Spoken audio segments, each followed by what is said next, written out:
వైకాపా అధ్యక్షుడు జగన్మోహన్ రెడ్డి అవినీతి యాక్షన్ పైన దేశం మొత్తం వారి చరిత్రనంతా కూడా తెలియజేయడానికి ప్రాంతీయ భాషతో పాటు హిందీ ఇంగ్లీష్లో కూడా ప్రచురణ చేయాలని నిర్ణయించుకున్నాం. ఈరోజు రాష్ట్ర రాజకీయాలని పూర్తిగా నాశనం చేసి వ్యవస్థను నాశనం చేసి ఈరోజు గౌరవ ముఖ్యమంత్రి చంద్రబాబు నాయుడు గారి పైన ఆయన అవాక చవాకులు చేస్తూ మాట్లాడుతున్న తీరు చూస్తే 5 కోట్ల ఆంధ్రులకి చాలా బాధ కలుగుతుంది.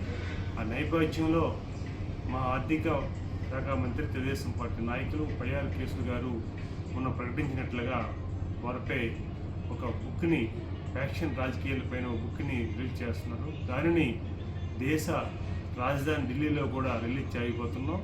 ఖచ్చితంగా అన్ని భాషల్లో కూడా తెలియజేయబోతున్నాం. ఎందుకంటే ఈ దుర్మార్గమైన జగన్మోహన్ రెడ్డి ఆలోచనలు కూడా దేశ ప్రజానికి తెలియాలి. ఎందుకంటే ఒక ఆర్థిక నేరగాడు ముఖ్యమంత్రి అయిన తర్వాత ఆయనలో ఎటువంటి మార్పు రాలేదు. ఆ మార్పులకి ప్రతి విషయాన్ని కూడా దేశ ప్రజానికి తెలియజేయడానికి ఒక ప్రయత్నం చేస్తున్నాం. ఖచ్చితంగా చేయబోతున్నాం. ఎందుకంటే ఈరోజు చంద్రబాబు నాయుడు గారు అనుభవానికి ఆయన వయసుకి ఎటువంటి సంబంధం లేకుండా ఈరోజు ఆయన జగన్మోహన్ రెడ్డి మాట్లాడుతున్న తీరు చూస్తే బాధ కలుగుతుంది.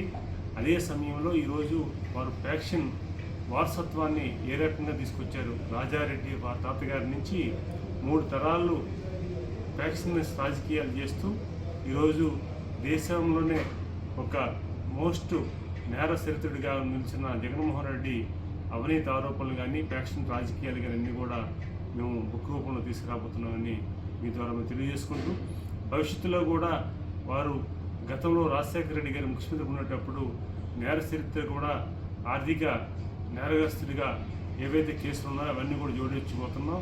భవిష్యత్తులో కూడా రాజకీయాల్లో స్వచ్ఛంగా చేయడానికి ఇలాంటి వ్యక్తులు ఈ సమాజానికి ఉండకూడదు. అదే సమయంలో రాజకీయాలు ఉండకూడదనే ఒక ఆలోచనతో చేస్తున్నాం.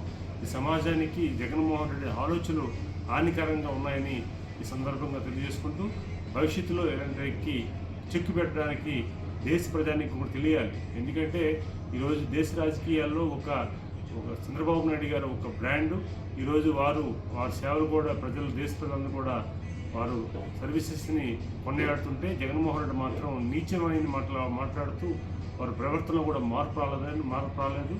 అందుకు వారు వారసత్వ ఫ్యాక్షనిస్ట్ రాజకీయాలని కూడా మేము తెర మీద తీసుకురాబోతున్నాం.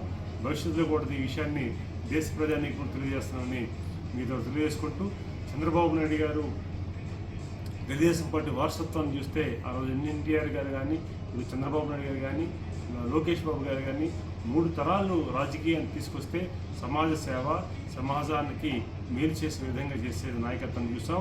వైఎస్ కుటుంబాన్ని చూస్తే 3 తరాలు కూడా నేర చరిత్రగా అవినీతి ఆరోపణలు ఆర్థిక నేరస్తులు ఫ్యాక్షనిస్టులు తీసుకొచ్చి ఈరోజు వాళ్ళ చరిత్రను కూడా తీసుకొస్తున్నాం. ఈ 2 కుటుంబాల చరిత్రను కూడా ప్రజలు తెలియాల్సిన అవసరం ఉందని మీ ద్వారా తెలియజేసుకుంటున్నాం.